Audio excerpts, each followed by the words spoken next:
ভদ্রমহিলা তার পেটে একটা চাকা অনুভব করে গত 1 বছর ধরে।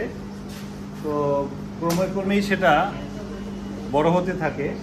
তো আমাদের কাছে গত এক সপ্তাহ আগে আসে। তো আমরা দেখতে পাই একটা হিউজ অ্যাবডোমিনাল সোয়েলিং। তো আপনারা দেখতে পাচ্ছেন এখানে আপনারা দেখতে পাচ্ছেন যে অ্যাবডোমিনটা কত বড়। যদিও আমরা এখানে গ্যাস দিয়ে আরেকটু ফুলিয়ে নিয়েছি, কিন্তু আপনারা দেখতে পাচ্ছেন তাছাড়া পেটের শেপটা বেশ বড় অ্যাবডোমিনাল সোয়েলিং। তো এটা হলো সিস্টিক টাইপের পানি ভর্তি একটা বেশ বড়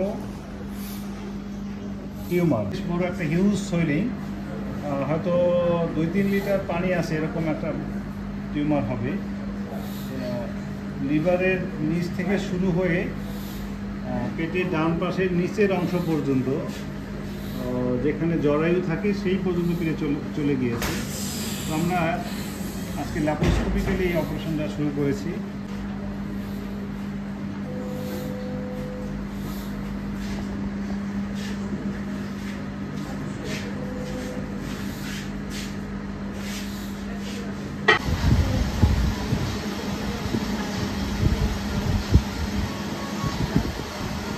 কয়েক লিটার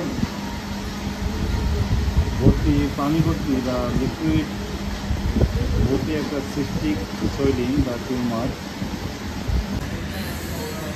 বড় বেঞ্চুর দিলে পুরো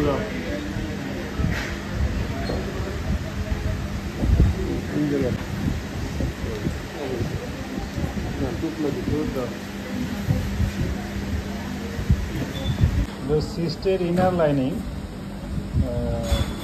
সিস্টের আউটার লেয়ার আমরা রেখে এসেছি, ইনার লেয়ার যেটা দিয়ে এই সিক্রেশনগুলো বের হতো সেটা আমরা নিয়ে এসেছি।